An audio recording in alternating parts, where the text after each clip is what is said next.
Bienvenido a Cultura Rock por Siempre. Les habla su fiel servidor, Alfredo Ramírez. Hoy damos comienzo a un nuevo espacio. El programa de hoy es un programa bastante ameno. Este programa se lo vamos a estar dedicando a una de las mejores bandas de la década de los años 70, el Uriah Heep. Pero antes de comenzar nuestro programa queremos invitar a todas aquellas personas que nos ven y que nos escuchan a través de este canal para que se suscriban, activen la campanita y puedan seguir recibiendo notificaciones de los programas que vamos a estar subiendo en los próximos días. Comenzamos.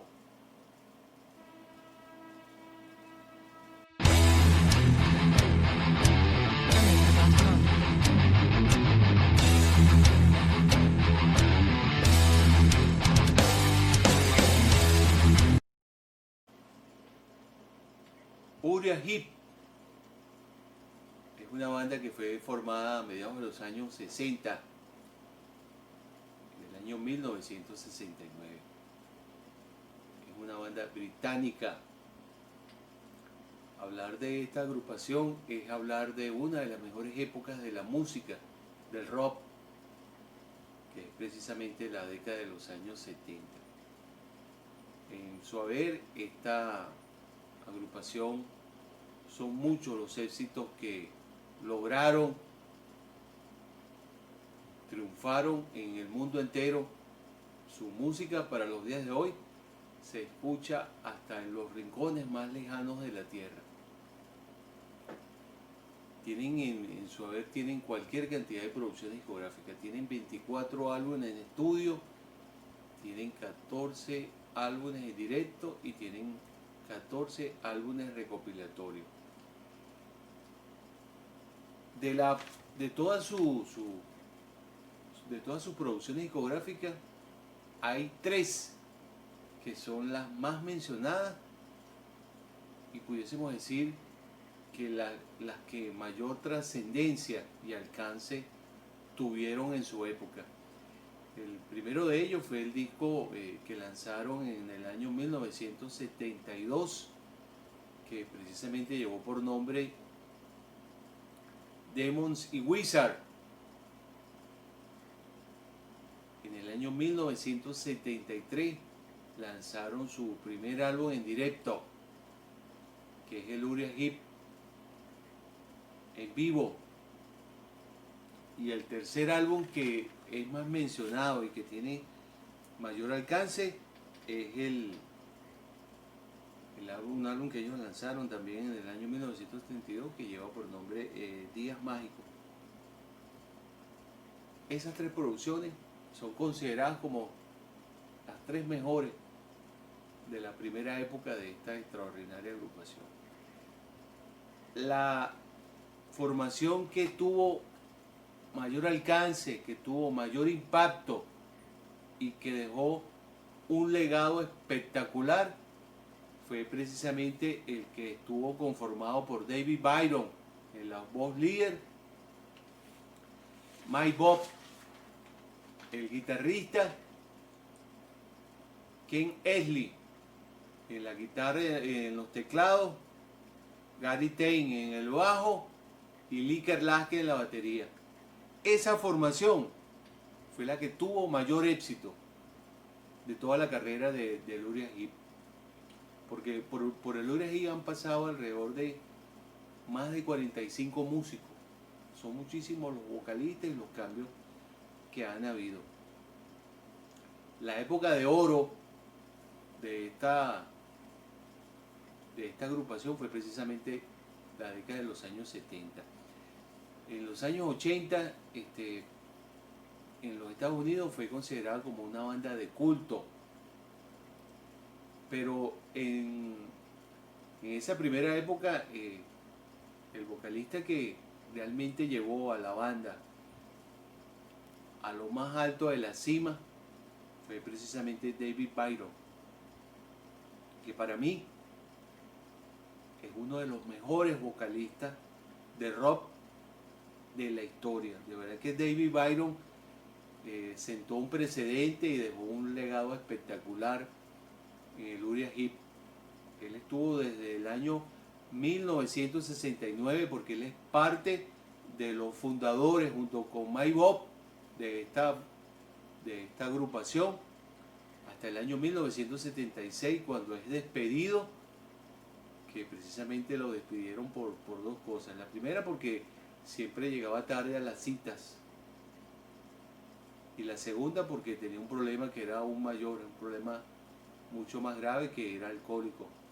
Tanto así que él murió en el año 1985, pero él fue expulsado del Uriah Heep en el año 1976 y es cuando entra John Leyton, que precisamente después que entra John Leyton se dan una serie de cambios que transformaron y cambiaron totalmente el Uriah Heep, lo que conocimos de esa agrupación, precisamente de esa época, de los años 70. Y ellos se lanzan con una producción discográfica que llevó por nombre Alto y Poderosa, High Meeting. Y esta producción discográfica no fue un fracaso total, que fue el primer disco que lanzó John Leyton. Aunque hay quienes dicen que allí hay unas canciones que hay que resaltar, que de verdad tienen buen sonido, pero no. Lo cierto es que esa producción discográfica que hizo John Leyton con el Uriah Heep, una vez que sale David Byron, ahí cambiaron totalmente el estilo, cambiaron la música, no tiene nada de similitud con lo que ellos venían haciendo en lo que era rock progresivo. Y de verdad que, tanto así que en el año 1979, el Uriah Heep con John Leyton lanzaron un disco que llevó por nombre Uriah Heep en Europa en el año 1979. Y yo que tuve la oportunidad de ver esa producción discográfica, de verdad que les puedo decir con propiedad que los cambios se sienten, se notan allí cuando usted escucha esa producción discográfica, que es precisamente esta producción discográfica que tengo por acá, que se las quiero enseñar, que es el Uriah Heep en Europa en el año 1979. Esta producción discográfica es de la que yo les estoy hablando, que precisamente esta es la presentación para Europa. Miren este disco, presentación de este disco. Este es el Uriah Heep, pero con John Leyton, el vocalista que entró una vez que expulsaron a David Byron. La presentación de este disco es de verdad que es espectacular.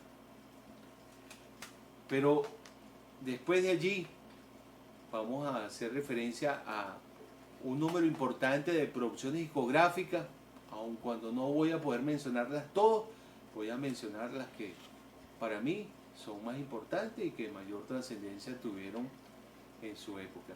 La primera producción discográfica de Uriah Heep fue la que ellos lanzaron en el año 1970, que precisamente llevó por nombre Uriah Heep Very Very V. Ese fue el primer álbum debut que tuvo una aceptación bien importante, pero hay una cosa que les quería comentar. Cuando ellos lanzaron esta producción, el primer álbum debut, en el año 1970, el álbum Very Very V, esta producción tuvo un buen recibimiento, aunque luego fueron muchísimas las críticas que se le hicieron a esta producción discográfica, porque hay quienes dicen que esta fue una copia descarada de Deep Purple, el sonido del piano, porque el sonido era muy parecido al de Deep Purple. Y esto viene en función de que, si es cierto, para esa época, tanto el Uriah Heep como Deep Purple durante esa época estuvieron compartiendo los estudios de grabación y fueron muchas las veces que coincidieron. Y bueno, el sonido de John Lord en el piano tuvo una influencia en Ken Easley, que era el pianista del Uriah Heep, y fue ese sonido progresivo, pero eso no es cierto, porque el Uriah Heep tenía sus propias raíces y tenía su propio estilo, pero esto ya después en las siguientes producciones discográficas eso fue cambiado y no se hicieron mayores comparaciones a partir de allí. En el año 1971 ellos lanzaron 2 producciones discográficas, que fue el segundo álbum debut, que precisamente llevó por nombre Soul Booty, que tuvo un alcance y una aceptación bien importante.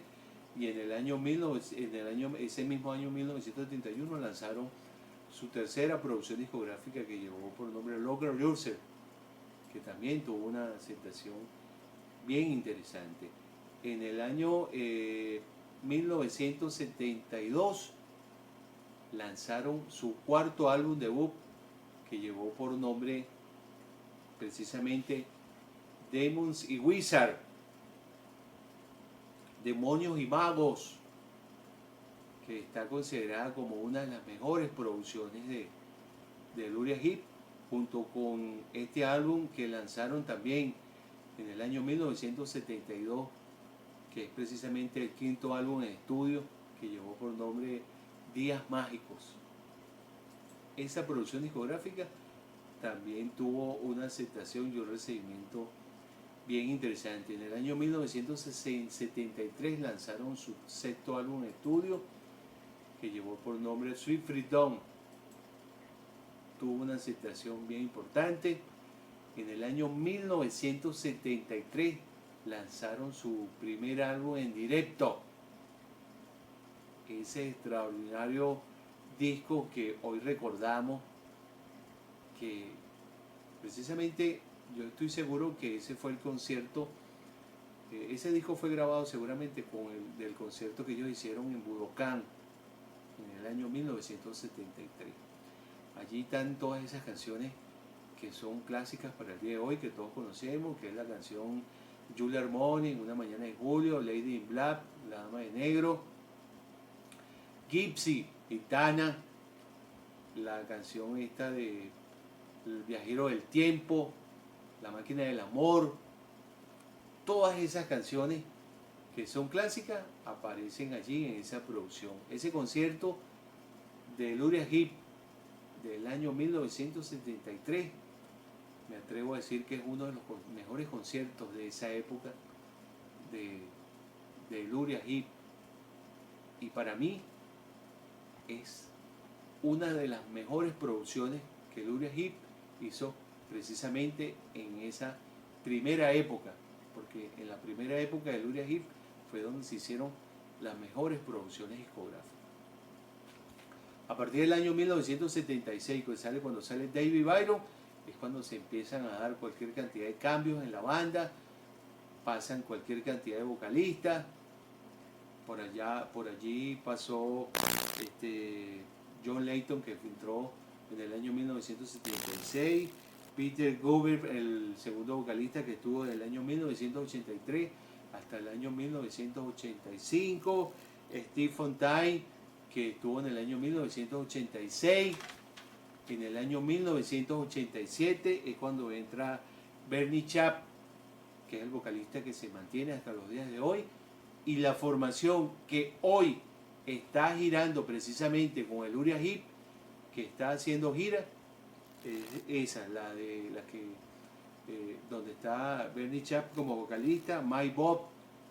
De esa formación inicial que les mencioné al comienzo del programa, el único que queda vivo es Mike Bob. De hecho, el líder de la banda hoy de Uriah Heep es precisamente Mike Bob. Está Phil Lawson en los teclados, David Riner en el bajo y está Russell Gilbert en la batería. Esta es la formación que está actualmente girando con el Uriah Heep. En el año 1988 ellos hicieron una presentación en Moscú. Fue la primera banda de Occidente que se presentó en la Unión Soviética, en la presidencia de Gorbachev. Esa producción discográfica tuvo una aceptación bien importante, y ellos hicieron precisamente en esa época, en el año 1988, hicieron un concierto en Rusia, en la Unión Soviética. Y lo interesante de esta presentación es que fue la primera banda de Occidente que se presentó en la Unión Soviética.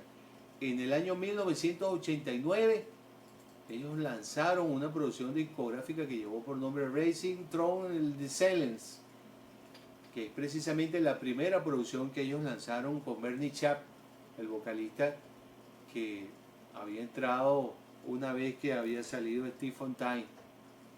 Después de allí son muchas las producciones que han venido. En el año 1977 lanzaron una producción discográfica que llevó por nombre Innocent Beat. Tuvo una aceptación bien importante. En el año 1995 lanzaron otra producción que llevó por nombre Send the Line, una producción espectacular. En el año 1983 lanzaron Inner Fist. En el año 2008 lanzaron una producción que llevó por nombre Waken the Sleeper, una producción bien interesante. En el año 2001 lanzaron Electric Driver, ya con la nueva formación de Uriah Heep. En el año 2011 ellos lanzaron una producción discográfica que llevó por nombre Inter and the Whip, que precisamente en esa época ellos pasaron por acá, por Venezuela, en noviembre de ese año, el 26 y el 27 de noviembre, ellos se presentaron acá en Venezuela, que precisamente fueron invitados por Paul Gilman en el Gilman Festival. Ellos se presentaron el día 26 en Maracay, en el estado de Aragua, y el día 27 en el Teatro Teresa Carreño, que junto con ellos se presentó la banda Resistencia, la misma gente y el propio Paul Gilman con su banda. Yo tuve la oportunidad de estar allí, de verdad que el concierto estuvo muy bueno, de verdad que me queda ese recuerdo. En el año 2011 lanzaron esa producción que les mencioné, y la última producción así que les puedo mencionar, que pudiésemos decir que es la más reciente, fue precisamente la que lanzaron en el año 2018, que llevó por nombre Believer in the Dream.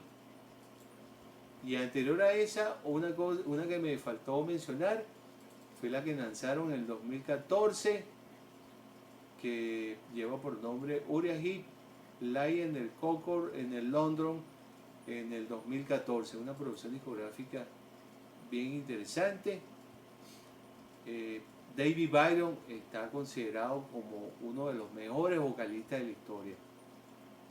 De verdad que para quienes conocimos la primera época de esta agrupación, hoy podemos decir que está considerada como una de las mejores bandas de la década de los años 70 y de la historia del rock. Hay quienes dicen que es una de las bandas, es una banda olvidada. Yo diría que no es así. Ellos sí tuvieron un declive precisamente en los años 80, y esto viene en función de esa producción discográfica que les mencioné, que fue un fracaso total, que fue la que ellos lanzaron en el año 1976 con John Leyton, que de verdad no tuvo una aceptación y no tuvo un buen recibimiento. Y ellos, de alguna manera, después de allí, ellos estuvieron ausentes durante algunos años, pero después de allí ellos arrancaron con fuerza y desde ese entonces se mantienen activos. Es una banda que tiene, para los días de hoy, tiene más de 5 décadas de historia, siguen haciendo música, siguen llevando sus canciones y sus composiciones hasta los lugares más lejanos de la tierra. Esta banda tuvo una influencia en cualquier cantidad de generaciones, cualquier cantidad de épocas. Tienen un legado espectacular, de verdad que tienen cualquier cantidad de canciones que quedaron allí y que para los días de hoy son parte de toda la discografía extraordinaria y exitosa que esta agrupación ha logrado hacer durante todos estos años que vienen llevando su música por el mundo entero. Triunfaron en los Estados Unidos, triunfaron en Europa, en el Reino Unido, en Japón. No hay lugar donde no hayan triunfado. De verdad que son uno de los máximos exponentes de rock progresivo. Hay quienes también dicen que son pioneros y padres del heavy metal, junto con Led Zeppelin, Deep Purple, Black Sabbath y muchísimas otras bandas de la época. De verdad que espero que lo que acá hemos compartido con ustedes haya sido de su agrado. Bueno, no me queda otra cosa que invitarlos hasta a un próximo programa. Y bueno, no me queda otra cosa que despedirme, invitándolos a un próximo programa. Y bueno, como siempre les digo, el rock es cultura. Larga vida al rock por siempre.